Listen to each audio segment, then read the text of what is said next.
최근에 이제 목회자로 부름받고 사역을 시작하는 분들을 보게 되면 저래 가지고 앞으로 목회할 수 있겠나라는 생각이 들 때가 참 많아요.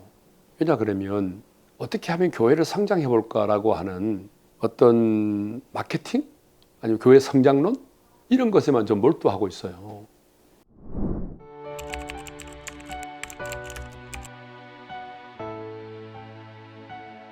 성경에 나오는 인물들, 존경하는 인물도 많잖아요. 다윗도 있고 요셉도 있고. 그런데 왜 다니엘이냐 그러면 이제 우리 오륜교회는 다니엘 하게 되면 떼려 뗄 수 없는 깊은 어떤 연관이 있어요.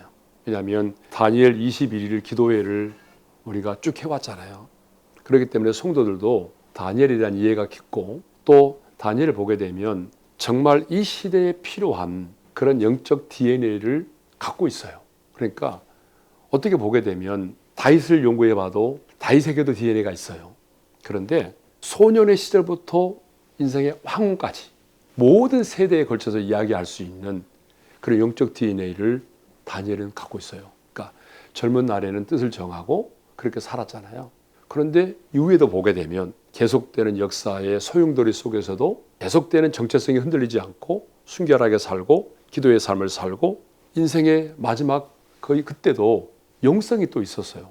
나이가 들어서도. 그러니까 하나님이 주신 환상을 이해할 수 있는, 그러니까 젊은 세대로부터 노년에 이르기까지 모든 세대가 공감할 수 있는 영적 DNA를 정확하게 드러낼 수 있는 사람이 바로 다니엘입니다. 예. 그래서 제가 다니엘을 삼은 거죠. 예.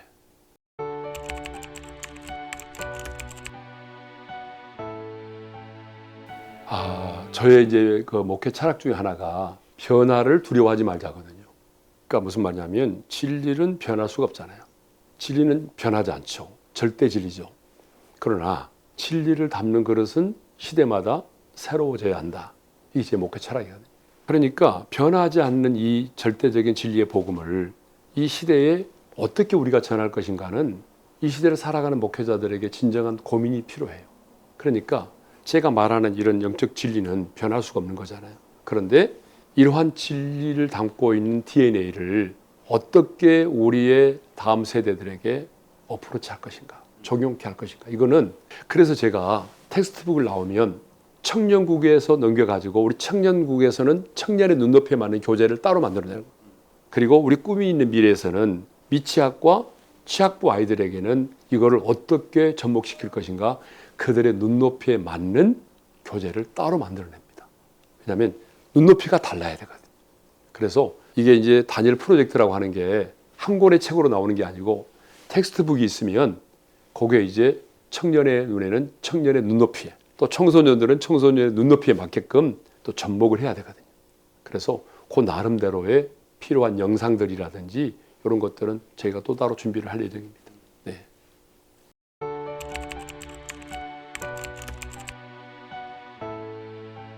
대부분의 교회들이 보게 되면 원로 목사님과 후임 담임 목사님과의 갈등이 참 많더라고요. 저도 장담은 못하겠죠. 그렇지만 일단은 저는 이제 이런 원칙은 갖고 있어요. 담임 목사직을 내려놨으면 그분이 소신껏 목회를 할 수 있도록 하는 게 중요하다. 그래서 그분의 목회에 대해서만큼은 제가 관여를 하지 않습니다. 그러니까 행정이라든가 이런 모든 것들, 인사라든가 제가 관여를 하지 않고요.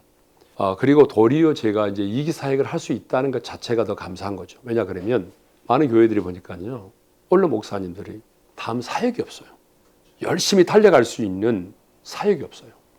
사역이 없으면 자신도 모르게 관여를 하게 되고 거기에 더 많은 관심을 갖게 되고 그러다 보게 되면 갭이 생기고 또 사탄은 틈을 타고 들어오고 그런 일이 벌어지거든요. 그러니까 저는 어쩌면 담임 목사로 있을 때보다 더 바쁘지 않을까. 제 사역의 양이 너무 많아서 여기에 신경 쓸 일이 별로 없을 것 같아요. 그리고 이제 끊임없이 또 소통을 해야 되겠죠. 예, 소통하고 저는 좀 우리 후임 담임 목사님이 잘 청착할 수 있도록 어떤 디펜스 역할을 잘 해야 되지 않겠나. 그런 생각을 갖고 있기 때문에 글쎄 모르겠어요. 장담은 안 하지만 우리 교회는 문제가 없지 않을까 그런 생각을 해봅니다. 예.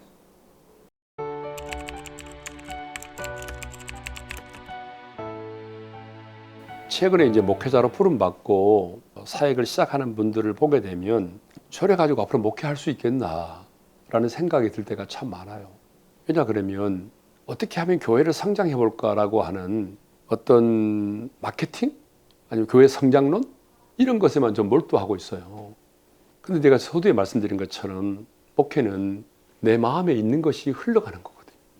그러니까 하나님과 나와의 관계가 중요하고 또 부르심의 소명이 다 달라요. 그러니까 예수님도 그런 말씀하셨잖아요. 아버지께서 내게 하라고 하신 일을 이루어 내가 이 세상에서 아버지를 영화롭게 했다라고 말씀하시잖아요. 하나님이 내게 하라고 하신 일이 따로 있거든요. 누구처럼 목회하는 게 아니잖아요.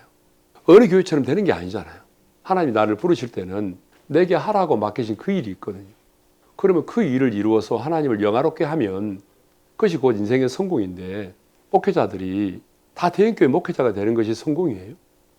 어느 교회처럼 만드는 게 성공이 아니잖아요. 저는 하나님이 주신 비전이 다 다르다고 생각해요. 여호수아와 갈렙이 달랐던 것처럼 저는 교회마다 하나님 주신 비전이 다르기 때문에 부르심의 소명을 좀 더 분명히 했으면 좋겠다. 왜 하나님이 나를 부르셨는지, 그리고 그 부르심의 소명을 분명히 했으면 결코 내 힘으로는 안 된다는 걸 알아야 돼요. 목회는 죽었다 깨어나도 내 힘으로 한 영혼도 살릴 수 없습니다. 한 영혼도 변화시킬 수가 없습니다. 성령님이 역사하지 않으면 한 영혼도 살릴 수가 없습니다. 그러니까 목회는 내 힘으로 하는 게 아닙니다.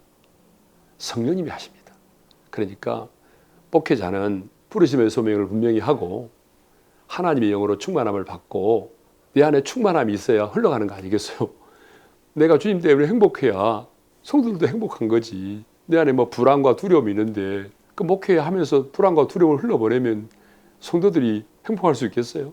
그러니까 부르심을 입은 자들에게는 분명한 소명의식이 필요하고 하나님의 영으로 충만하게 돼서 정말 행복한 목회자가 돼야 되거든요. 비교하지 않고. 그래서 저는 비전의 공동체를 이루어야 된다. 우리 교회를 보니까 그래요. 비전 때문에 하나님이 우리 교회를 이렇게 성장시켰잖아요.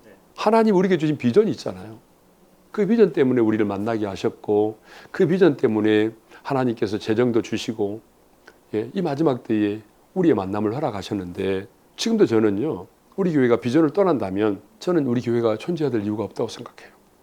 하나님 주신 비전이기 때문에 존재하는 거거든요. 예.